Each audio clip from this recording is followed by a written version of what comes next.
بسم اللہ الرحمن الرحیم۔ السلام علیکم۔ لاسٹ سیشن میں ہم نے بڑی ڈیٹیل کے ساتھ ڈسکس کیا تھا کہ کیا گریٹ فلڈ یا عظیم سیلاب پوری دنیا میں آیا تھا یا پھر ایک خاص خطے پہ، اور فائنلی ہم نے یہ چیز انڈورس کی تھی ڈفرینٹ میتھولوجیز، اولڈ میتھولوجیز، دنیا کے ڈفرینٹ حصوں میں سے ان کو دیکھا تھا کہ واقعی سیلاب پوری زمین پہ آیا تھا۔ اور آج کا سیشن بہت انٹرسٹنگ ہونے والا ہے، کیونکہ لاسٹ ٹائم میں نے آپ کو بتایا تھا کہ آج کے سیشن میں جو ہم بات کریں گے اس میں موسٹ آف دا سینیریو پہ آپ نے میرے پہ یقین ہی نہیں کرنا، وہ باتیں اتنی حیران کن ہیں۔ اور اس میں ہم اسپیسیفکلی وہ لاسٹ کوشچن کہ اس فلڈ کو پوری دنیا میں ہی لانے کی ضرورت کیا تھی، اس چیز کی ضرورت ہی کیا تھی کہ پوری دنیا میں سیلاب آنا تھا۔ اور میں نے آپ کو بتایا تھا کہ ہمیں اس چیز کی گائیڈنس زیادہ قرآن پاک سے اتنی نہیں ملتی اور نہ ہی حدیث مبارکہ سے، اور بائبل میں ایک حد تک اس کا ہمیں پتہ چلتا ہے۔ اس کے علاوہ حضرت ادریس علیہ السلام کی بک دی بک آف اینوک، آج ہم اس کو دیکھیں گے جس کے اندر کافی ڈیٹیل کے ساتھ اس گریٹ فلڈ کے بارے میں بتایا گیا ہے، لہٰذا یہاں سے آپ نے بہت غور سے سننا ہے۔ بائبل میں ایک جگہ پہ درج ہے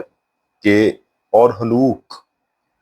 بھی جو آدم کے بعد ساتویں تھے، انہوں نے ایک پیشین گوئی کی کہ وہ اپنے 10,000 مددگاروں کے ساتھ آئے گا تاکہ تم سب کو سزا دے، جو بھی تم میں سے ان نیچرل ہے اور ان نیچرل کام کرتا ہے اور اس کی زبان بھی ان نیچرل ہے۔ Book of Jude chapter number 1 verse number 14 to verse number 15۔ یہی بات بک آف اینوک کے کالم 16 اور کالم 18 میں بھی لکھی گئی ہے، مگر کافی ڈیٹیل کے ساتھ۔ جیسا کہ بک آف اینوک میں درج ہے کہ ہمارے والد یرد کے زمانے میں جبل ہرمون یعنی ماؤنٹ ہرمین پر وہ 200 کی تعداد میں اکٹھے ہوئے۔ ان میں سب سے بڑے کا نام عزا تھا، اور یہ عزا نام جو ہے یہ آپ نے ذہن میں رکھنا ہے، اس لیے کہ اس نام کی کافی زیادہ ویریشن ہے، مثلا عزا، عزا، عزازیل، سمیازا، ان کے ناموں سے یہ بتایا گیا۔ اور اس نے کہا کہ مجھے ڈر ہے کہ تم اس کام کو کرنے پر راضی نہیں ہوگے